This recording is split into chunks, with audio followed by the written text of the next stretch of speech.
So without further ado, please give a warm welcome to Mr. Kevin Honeycutt.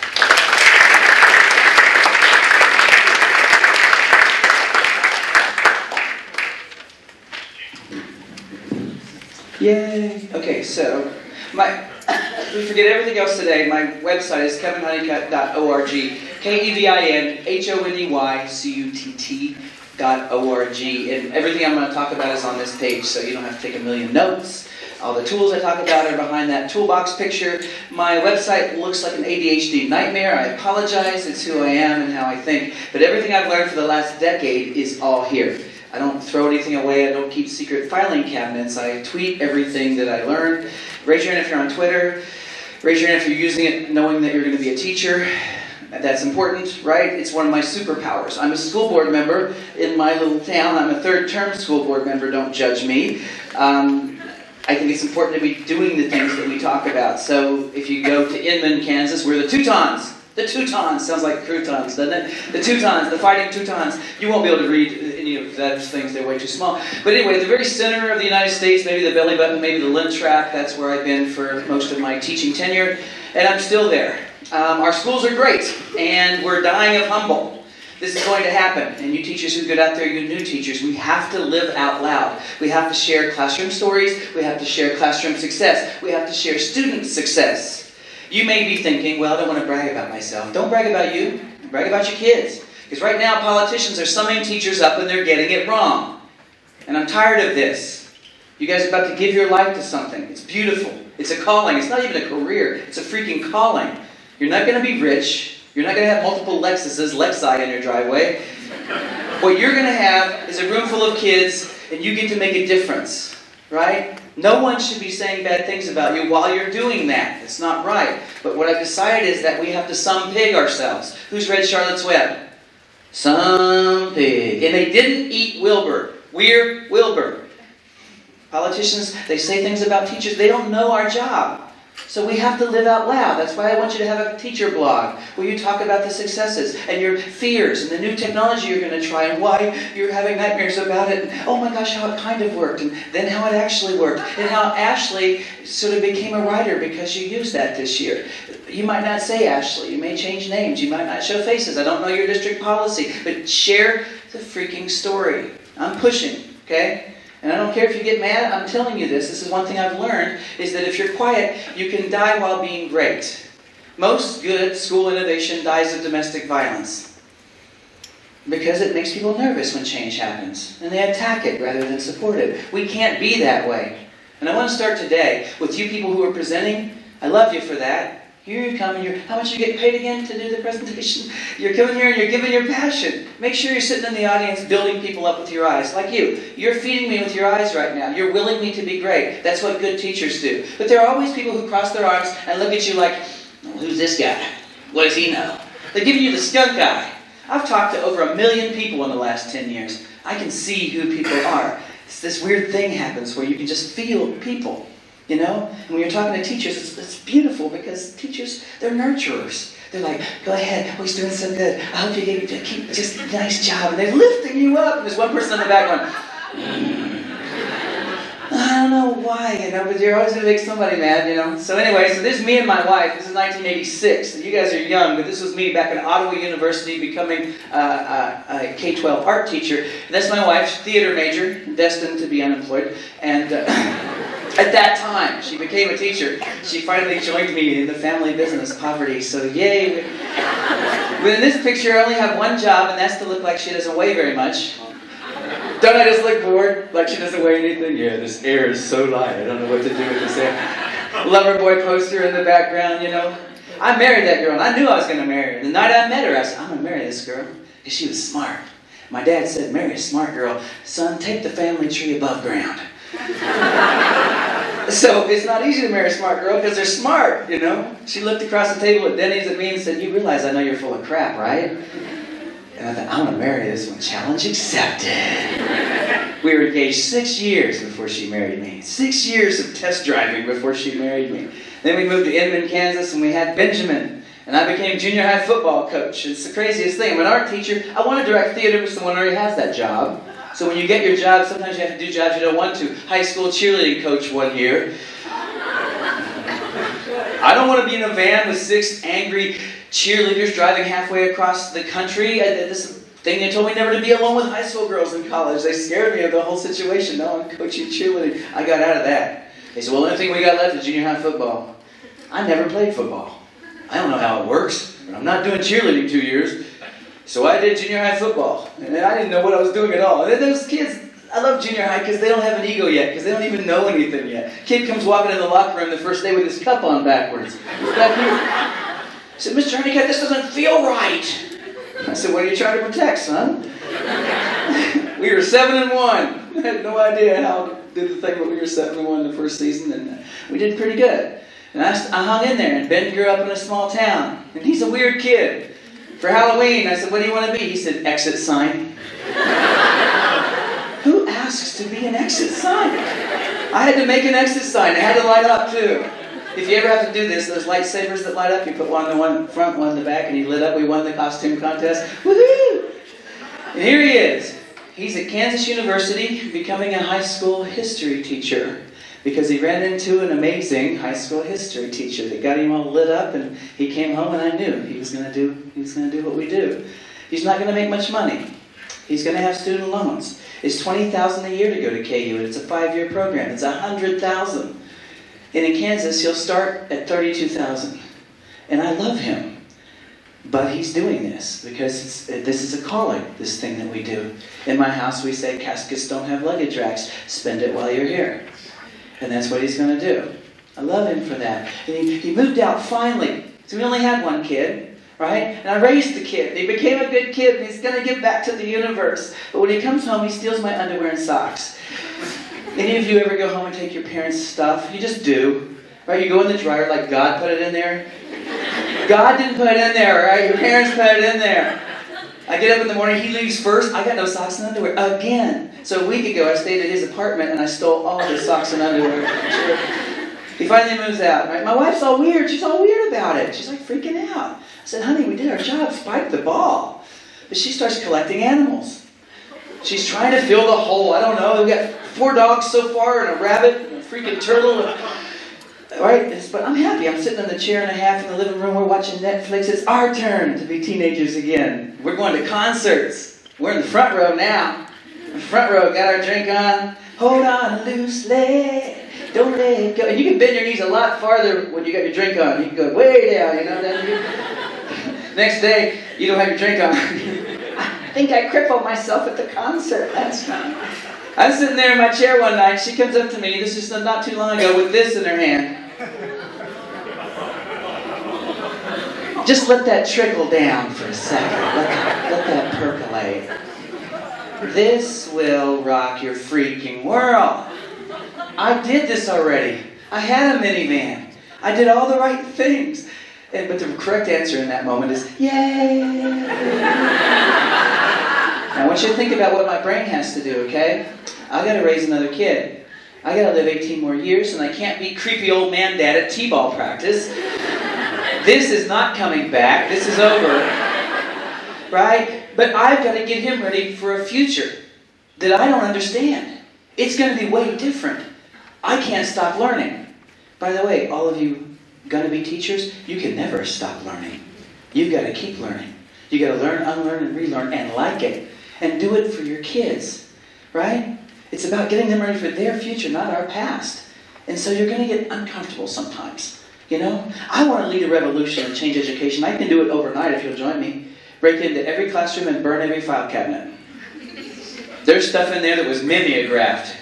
You don't even know what that means. Some of you are shaking your head. Thank you. I used the mimeograph. Remember those things? You would smell them in the hallway. Woo. Wait, this is 3rd hour. I got to smell this more. Right? There's stuff in there that should have been gotten rid of a long time ago, but it was convenient. We laminate things. We do in education. We don't have much money, so you get a poster. It's got to last a long time. So we'll laminate it. It'll last a long time. 50 years. Nothing is that good that it should be on the wall 50 freaking years. If you know where to put the chairs every year because there are divots on the floor where they've gone, and there are sticky tack stains on the wall from where that poster has gone, you're probably doing this to yourself. We're killing kids by process of lamination. Shake things up a little bit. The brain craves novelty. They say you make your environment and after that it makes you. Right? Shake things up. If you read some brain research and you got a new idea, you move things around. And you're going to make a janitor or a janitress mad because you're going to scratch the wax. But we're not there for the wax. We're there for the kids. I got in trouble a lot from janitors. I just finally said, I'll clean my own room. Just stop being mad at me. Because I know that the research says the closer you sit to the front, the better you do in my room. And some of you sat in the back. There's research on you front row people. Research calls you policy makers. You're doing okay. I'm like, you got here early. You sat there. You wanted to be closer to the learning. You know why you're here. But my girl in the back over there, her dad beat up her mom last night. The police were at the house until 2. She doesn't know why she's here. But I can't leave her in the back row. I got to pull her up here somehow. And the architecture isn't helpful. We're stuck with something called the custodial arrangement of teaching. It was designed so custodians could get brooms between chairs. It was never designed for optimal learning. It's an accident of architecture. Are we stuck with that? If that laptop can't be a kind of front row seat, we're wasting a lot of money. So what are you doing on that laptop, on that iPad? That's what matters. Worksheets on an iPad? It's an evolutionary step sideways. Why would you buy an iPad and do a freaking worksheet? I had a teacher get mad one time. She said, I hate the iPads. I said, why? I don't know what the kids in the back of my room are doing. I said, get up. Walk around. Retire if you like your chair that much. Come on, kids pass paper notes. We didn't ban paper. But what if I did something interesting on that iPad? What if I'm using Google Docs and the kids are writing better than ever before? And she, for the first time, is a rock star writer because she's shy. She doesn't want to be up here. But she is up here because she's right up there. And she's rocking it, baby. She's a rock star with writing all of a sudden because I opened my mind and tried something new. You're welcome. Was I nervous about it? Yes, I'm always nervous about it. I'm nervous about all of these things. What if it breaks? I always have plan B in my back pocket. We can go all the way back to paper if I have to. But I'm going to keep trying things. And I also use technology like a prescription. I think, wow, this is a cool tool. Which kid do I give it to? Which kid do I give it to? I'm looking for the one who's wonderful but never says anything. She's almost happening. She's a C student, but she could be an A student. She's just, there she is. So I build a relationship first, right? And then I go to her, because I'm old, I can play the old man card. Hey, can you help me? What do you need, Mr. Honeycutt? Can you learn this software? It's really, I'm old and I'm not sure, I'm nervous about it. Mr. Honeycutt, fine, I'll learn it for you. I've been using that software 7 years, but I'm letting you unwrap the present today, okay? So you learn it, come back the next day, and I say, sweetie, can I ask for one more favor? What do you need? Can you show the class? I'm nervous about showing it to people. Mr. Honeycutt, do I get your paycheck too? Okay, fine, Mr. Honeycutt. Not for her, for me, not for her, for me. She's up here showing everyone how to use SketchUp. She's a little nervous, but the class is looking at her weird. Like, maybe she's smart. She's starting to look at herself weird, like, maybe I'm smart. Your parents start wanting to know. They call, they want you tested for gifted. You think she could be gifted? Yeah, because she like doing that whole SketchUp thing. She's walking upright, you're welcome. Let's not lose our minds here, okay? But she had a rock star day. She had a rock star day. One seat forward, until I'll get you here. No, not literally, you know what I mean? But I'll get you up here where the light is. That's where I want you. I'm going to work on it all year long. I'm going to move things around, right? I want to be the reason why you succeeded. I want to be the rocket fuel when you launch. Why not try that every day? And I had teachers who always told me, why do you even try with him? It's too late for him. Man, I hate that. Do not do that. I know some teachers that hated this junior high girl. I don't like her. I said, are we allowed not to like him? She's not done yet. She's a work in progress. And she knows, as soon as she sees that teacher's face, she knows if they've given up or not. I always act like I don't know anything. I play the Gilligan card, you know. Scariest kid in the room, I treat him like they're the only one I trust. Bill, I had a kid in my room named Bill. He's huge. He's on parole for violent crime, right? He poops bigger than I am, right? He's huge. He's freaking big. Now, how are you going to handle this? And here's what I did. First thing I did was I found his kindergarten yearbook, and I Xeroxed his picture, and I put it in my seating chart. So every time I saw Scary Bill and looked down, I'd go, aw, Bill. He was someone's little boy at one time. He's not done yet. I can flip that kid. I believe you can flip a kid. On any given day, you can flip a kid just like you flip a house. Right? Same way. Notice it from the curb. Shore up the foundation, invest in small improvements, and watch the value rise. Raise your hand if you believe that. Yay. Also, guess what? You can flip a teacher too. Teachers are tired. They've worked a lot of years and they've seen a lot come and go, and they're in diet every day. They deserve to be discovered again. They deserve to be believed in again. I call it rebelieving. I rebelieve in you. Right? So as you're doing these new things, share that with other people. Talk to them, share, give them ideas, bring them along, so that the whole school culture changes. If not, you're the Jedis who came in and you're ruining everything. You're trying all these new things and you make people nervous. No, here's the card I would play. If I was a young teacher going in, I'd say, can you help me? Even though I'm going to help you, I'm going to ask you if you can help me. That's what works best. How do I bring the best of tradition to this digital stuff? I want to be a tradigital teacher. Tradigital. Write that down. That's good, right? Well, it's halfway in between traditional and digital, and it's not a scary word, right? I want the gray-haired Yodas. Not every great technology teacher is a young teacher. I know some ones with no hair like me who are rocking it, right?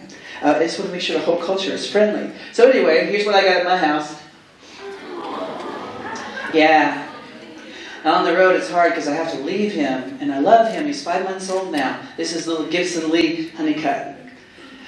And Daddy's got to do right by him. We're going to learn together. He hasn't touched an iPad yet. He hasn't seen an iPad yet. We're doing books first. We have a process. We have lots of books, and they're all leveled.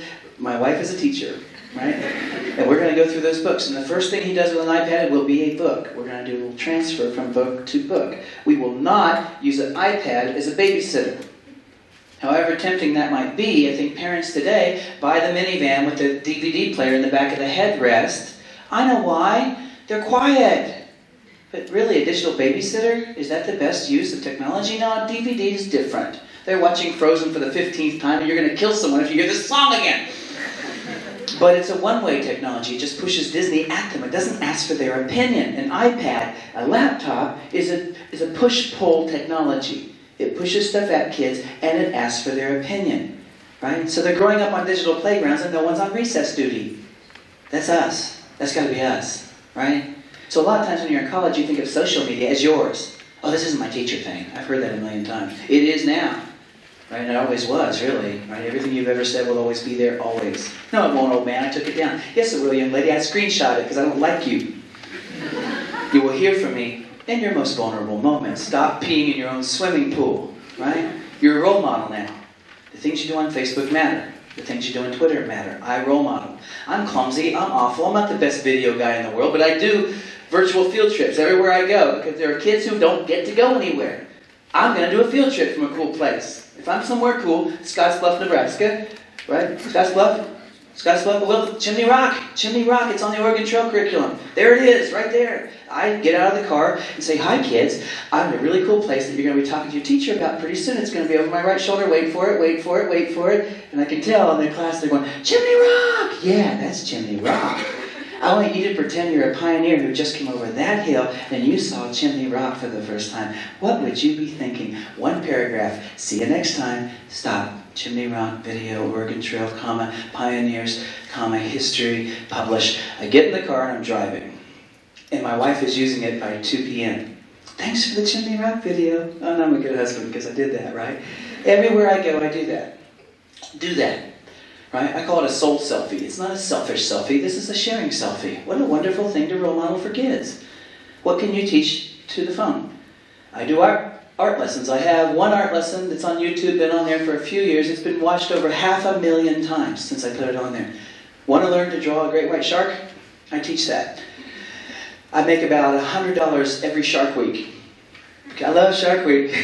So this last Christmas, I made 12 more shark videos. I'm not stupid, right? But I want to role model for kids. What are you sharing with the universe? And I'm not good at this. I'm not waiting to be good at this. Perfect is the enemy of done. Start, right? So any lesson that you teach is probably worth archiving. My first archiving was terrible. I didn't have a document cam. I had a Xerox box. I took a Xerox box and turned it upside down, cut the sides out, left the corners, cut a hole in the top, put my phone on the hole, hit record, and underneath, trailer park document cam. My first 100 videos were all made with that thing. I didn't wait for someone to find some budget money. I just did it. Right? I'm MacGyver. I'm a digital dumpster diver.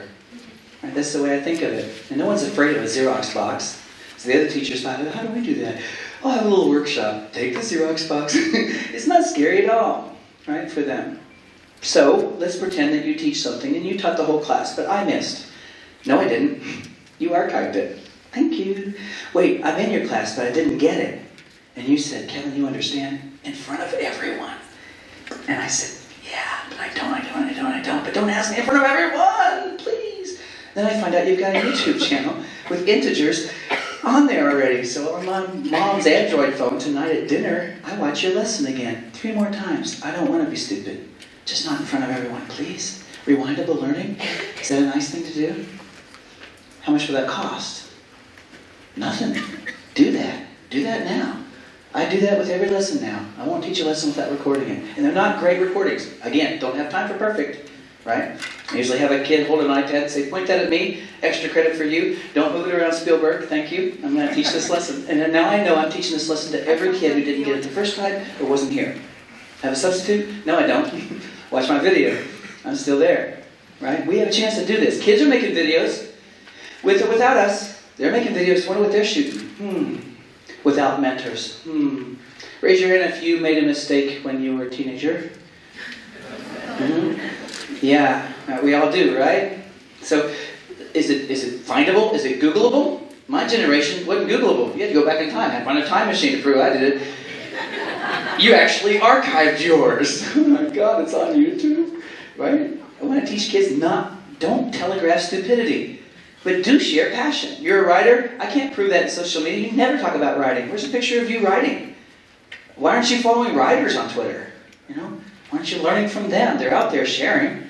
Let's do that. Let's stop doing this sort of random puberty thing in social media. How many of you think with one click a kid can ruin their life? How many of you think with one click an adult could ruin their life? Senator Weiner. Anthony Weiner. Let's explore that, but not too deeply. Your name is Weiner. What's he? Up late drinking? What's he doing? What's he thinking? How do I ruin my life with just one click? He did that. So I expect kids to make the occasional midnight mistake. I want us to be role models. And we can do this. I know teachers who have Twitter bulletin boards. Not even technology, just a Twitter bulletin board. And every day the kids come in and they write on dry erase with laminated paper, but with lamination. But they write, every day they tweet in analog, and they put them up with Velcro.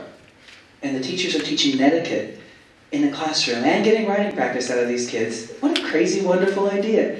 What a tradigital idea. Elementary teachers, here's the thing I want to try to get you to think about. I'm a child of poverty, a child of foster homes, a child of abuse. I come to a public school system that smells just like SRS, the place that put us in a foster home. It smells like government, and I'm scared the minute I get there. It smells like floor cleaner, green beans, and lost hope. I get to your room. My name is on my desk when I get there, written in your handwriting and laminated. I don't even get to write my name on this desk. What is mine in here? Is anything in this room mine? Nothing in here represents me. Oh, but you'll be on the bulletin board, top right corner. That's where your bean owl will be. Yay, I'm home. What if you didn't do all of that? What if you just put their name really small and left most of the space where they could write on it every day? And you had them tweet when they got to school. What do they tweet? How are you feeling?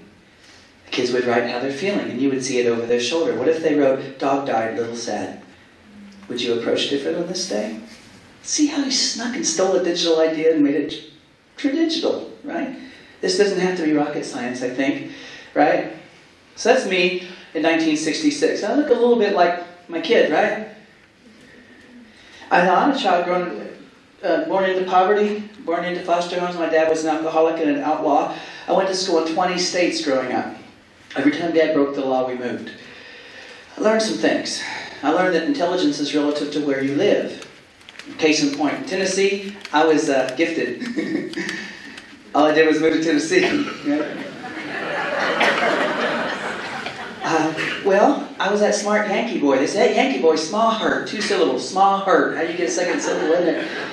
I moved to Pennsylvania. I was 2 grades behind. They want to put me in special classes. All I did was move. It's always like Kansas because I was on grade level, But I learned something. I learned that when you live all the time, you don't have a dialect. You pick up every dialect. Whoever I'm talking to, I suddenly become their dialect. If I'm on the phone with tech support, I'm talking like this man from the phone. I can't help it. I cannot help this. I found out that shopping for shoes is best if you're English. They treat you better. I don't know why. I think they think you have standards or something. So every time I shop for shoes, I'm always English. So last time we were in the shoe store, my wife and she gets embarrassed. I go, do you have these in a size 8.5? And she said, oh my God, you're from London. She said, I'm from London. I said, oh crap. She said, oh, I haven't been back in years, tell me all the news. I said, I'm going to go to the loo, and when I get back, we'll have a bit of a chat. And I ran from there. I want you to think about this. I'm sitting in your class with high-water pants and long hair. You can tell we're poor. I probably have lice. I don't know. I never had them, but I look like I did. Do you hug me anyway? My wife teaches K4, 5 grades in one room. I rub her feet and keep my mouth shut.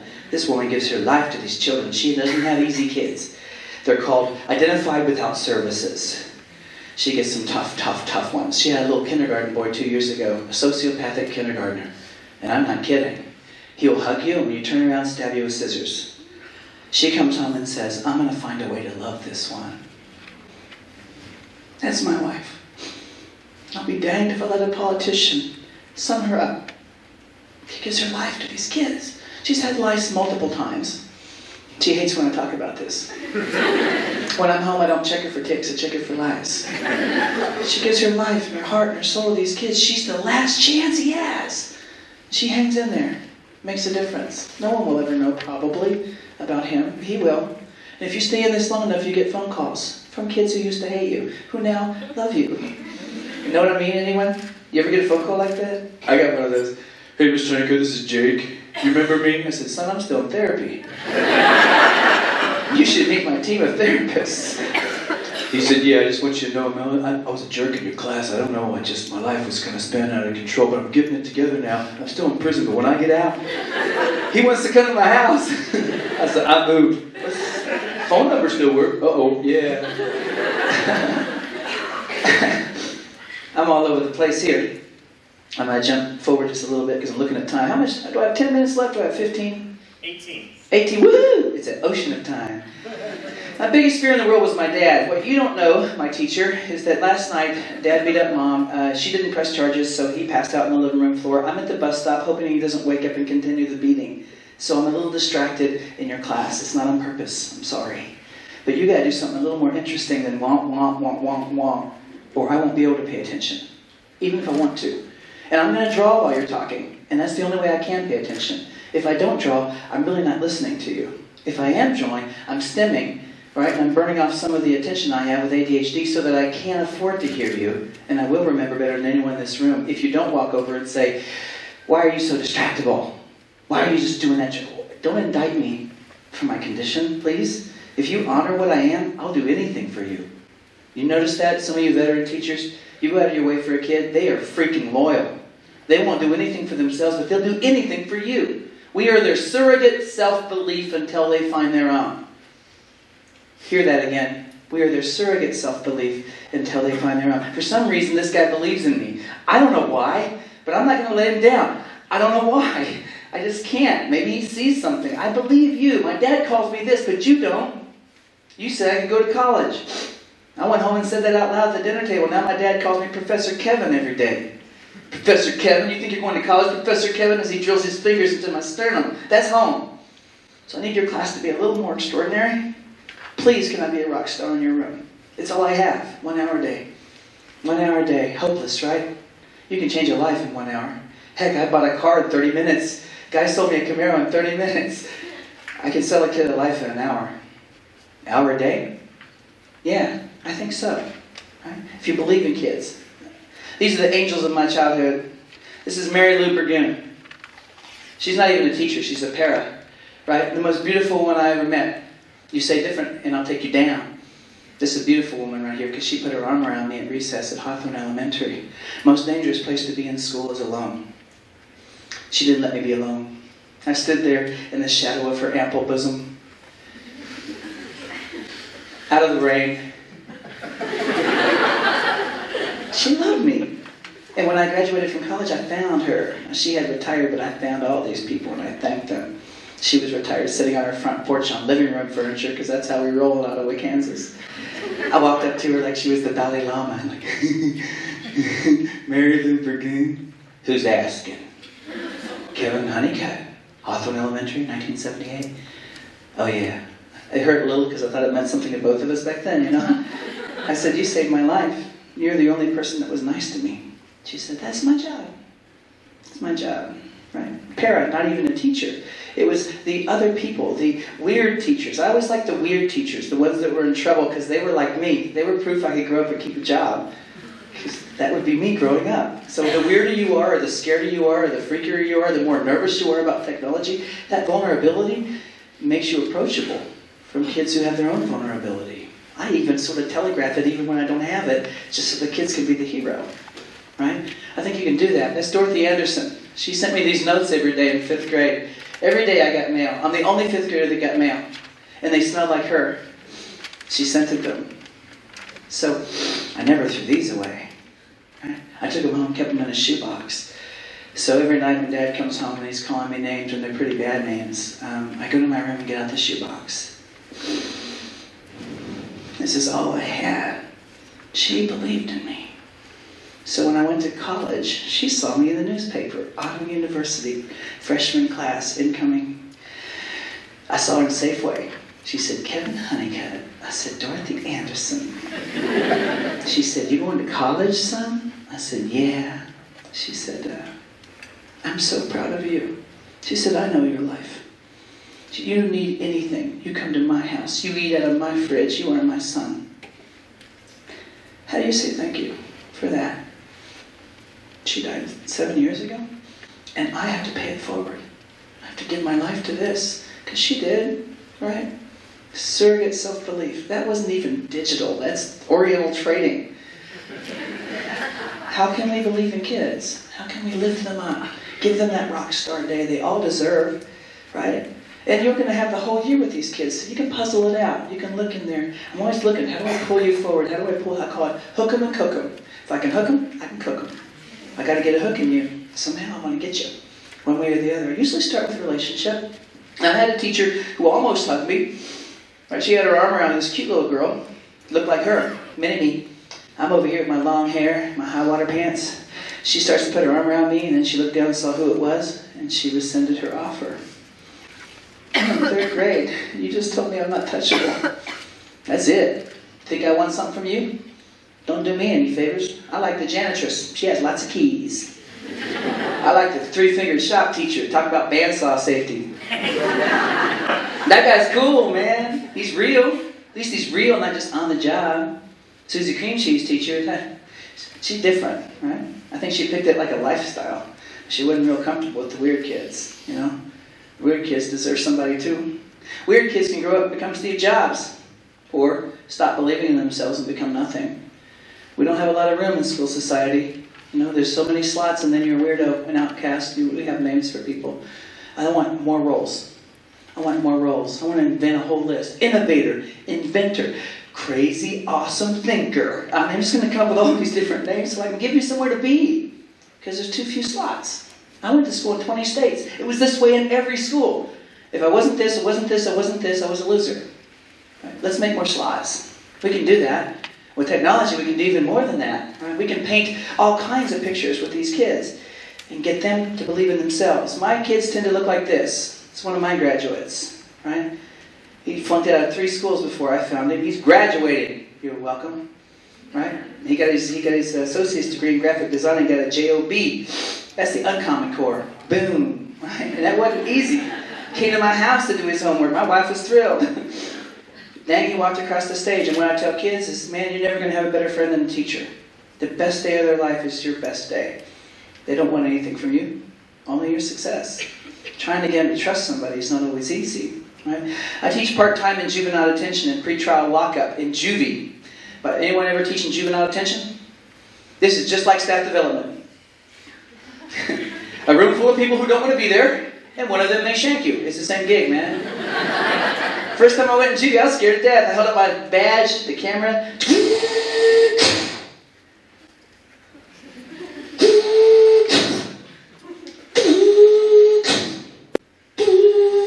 You're in.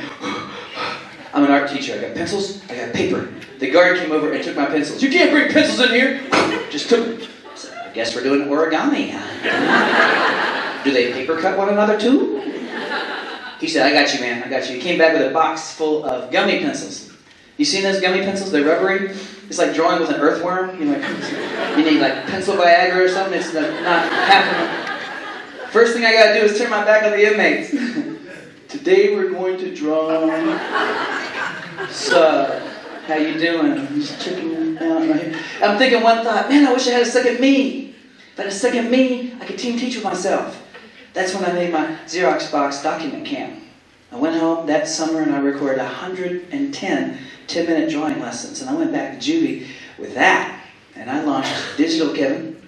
Digital Kevin taught him how to draw. This Kevin got to walk around, mentor, talk to kids about meth and gangs and choices. If I hadn't made that other one, I'd have been stuck up there. Do this, right? And don't wait till you have it figured out perfectly. Do it. It's a nice thing to do for the universe, right? So now I go into juvie, and my juvie kids, they draw fluffy bunnies with me. I got gangbangers drawing fluffy bunnies. And there's some bad fluffy bunnies. Don't mess with them fluffy bunnies, they'll tear you up. One of my boys said, I'd give mine to my mom. He still loves his mom. It's not too late, it's not too late, it's not too late. As long as they're right here, it's not too late. Right? As long as we're in contact. I can flip that kid. And I got people who do. Tell me I'm stupid, I don't care. Call me whatever you want to call me. I read palms. I don't really read palms, I made this up. But I got kids in poverty who believe in magic. Jesus loves us, we'll win the lottery. So I roll with that, right? So can I read your palm real quick? Do you mind? This is my girl from the trailer park. I saw the police reports, I know what happened last night at her house, right? I've done it for years. I'm going to read your palm today. Oh my gosh. A lot of turmoil back here, man. It's crazy stuff going on in your life. But hey, it starts to come together this year. You break up with that crazy boyfriend. Mm-hmm. Oh, it looks like you're going to college. Wow. And you find a nice guy who treats you right. A couple of kids, long lifeline. You get it together this year. I cannot believe how this works. Right? I cannot wait to bask in the glow of your greatness. I will wear sunblock. I've had girls go to college because I read their palm. I don't care what you think of me. I do what I have to do. Now we're going to be out there in the trenches, right? Back each other's play. Best we can. I might have used software to do that because you rock the software. I might have read your palm. I don't know. I got a whole bag of things, and I'm always looking. If you go to my website and hit that toolbox, you're going to see hundreds of tools there. I go find these tools. How do I find them? I have a few followers on Twitter. I use Twitter. Without Twitter, I don't know what I would do. Over on Twitter, let's jump over there real quick. I have currently, go to my home, 43,500 followers. This is my Rolodex, baby. I say, does anyone know any free apps or software for early language acquisition? Tweet, go pee, recess duty, come back, and there's 40 freaking suggestions, all used by teachers last year. You're welcome. I'm smart, but they're brilliant. I use that. Do you? Are you building that too? Because you're going to be isolated. You're going to go out there and get a job. 20 years will fly by. Or you stay connected, right? How does that look? Let me go over here to kevinhoneycutt.org. I want to show you something real quick. Let's go to Chromebook Toolbox. No, let's go to pre-K. Chromebook Toolbox will work better. Chromebook Toolbox. So here's a Google Doc that I start, and I do these all the time. Now, I need some tools for Chromebook. So I go ahead and I build a page, Chromebook Toolbox A, right? And I put a couple things on there first. And then I grab this URL. And I go over to Twitter, tweet. Help us build this amazing page of Chromebook tools, exclamation point, link. Okay, now back over here. I already got 3 people on here, and that's because people in this room are probably on there. See up at the top there on the right, there's 3 boxes? 3, right? Now we go back to Twitter and hit tweet. Now let's go back here again.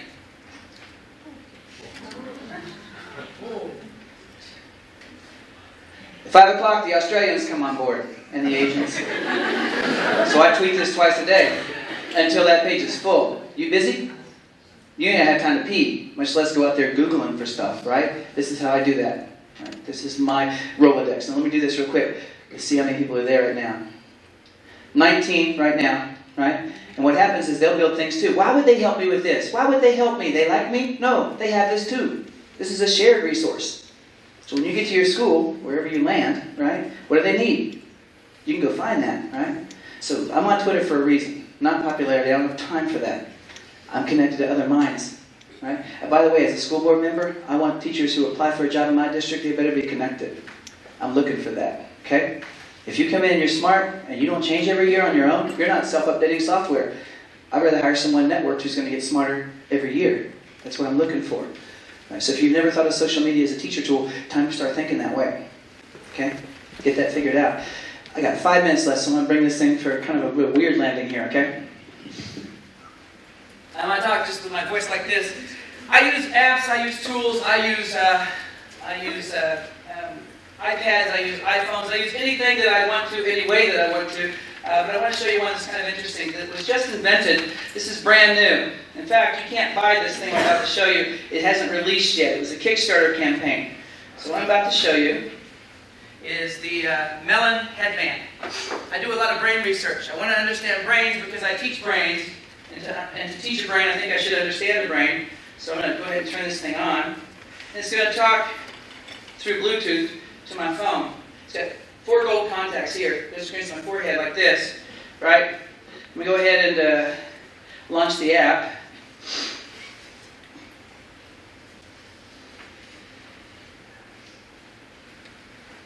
This will take a moment. They'll find each other. What I can do when I have this on is I can look inside my brain. I've been wanting to do this my whole career. Now I can. It's my left and right hemisphere in real time. Raise your hand if this is interesting to you. Yes, I want an app like this. I want to be able to see every kid's brain in the whole class and know if they're actually paying attention or they're sitting there drooling. Right? Now this doesn't tell me a lot because unless you're a neuro researcher, you probably can't make much of these brain waves. I want to put this on my new baby. My wife won't let me. Power. This is power emanating from my brain right now. Now 4 hertz, see 4 hertz? Your neurons that are listening to me right now are oscillating at frequency. In a range from 0 hertz to 70 hertz, somewhere roughly, right? At 4 hertz is the junk food of brainwaves. Anyone can generate 4 hertz by just sitting there. You can be in a coma without dreaming and generate 4 hertz. If that's what the whole class is doing while you're teaching, do something different, right? If you're generating 30 hertz and up, that's engagement. That's most closely associated with real learning, cognition, and memory, right? I found out that when you're talking, you don't generate 33 and up because talking isn't teaching. And I can say that to kids. You've got to shut your yap once in a while if you want to learn something. Discourse, you can learn by discourse, but not just by wham, talking all the time. All right, let's take it one more place. I have ADHD. Can you tell already? See that dot? I'm in control of that dot with my mind. I can think the dot up or think the dot down. I'm going to think it up. Since I've been wearing this, I am easing off of my ADHD medication. I'm learning how to focus. Raise your hand if that's interesting to anyone. Now I know how to make it crash. Watch this. If I rub my eyes, it always happens. I got a theory on this. There's a chemical composition inside your tears, inside your eyes. It helps you sleep at night. It glues your eyes shut. It's eye boogers. It's actually a chemical concoction. So when you do this, it saturates. I think rubbing your eyes is like hitting reset on your brain. So when you're overwhelmed or you're tired or it's just too much, do this, caches out your RAM, and you can come back. Now I'm going to try to focus again. Now I'm in your class, and I say to you, I have to listen to music or I can't focus. You either believe me or don't. You could say, show me you're productive, and we'll talk about it. We're going to wear headphones because not every kid can focus with music. I found that some kids cannot get the target zone without music. Others can't get there with music. Some can't do it with any sounds in the background.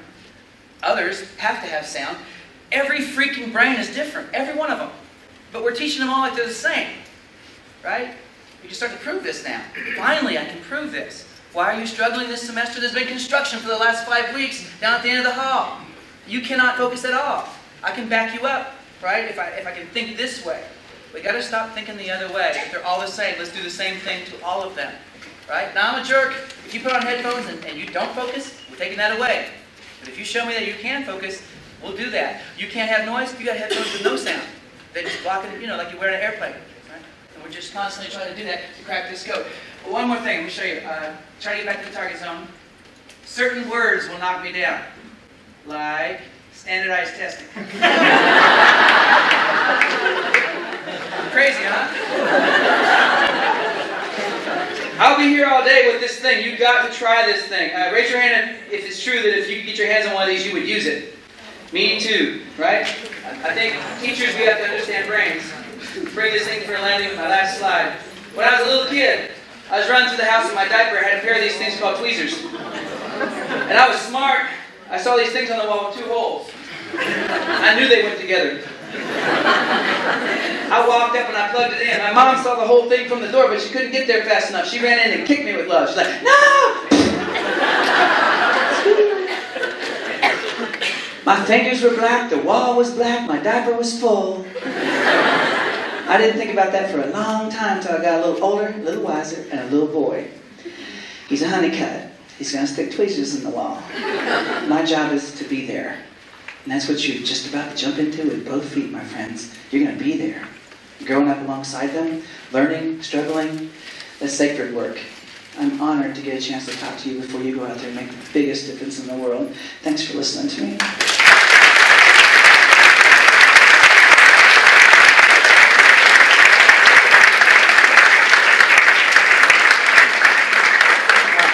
Thank you, Kevin.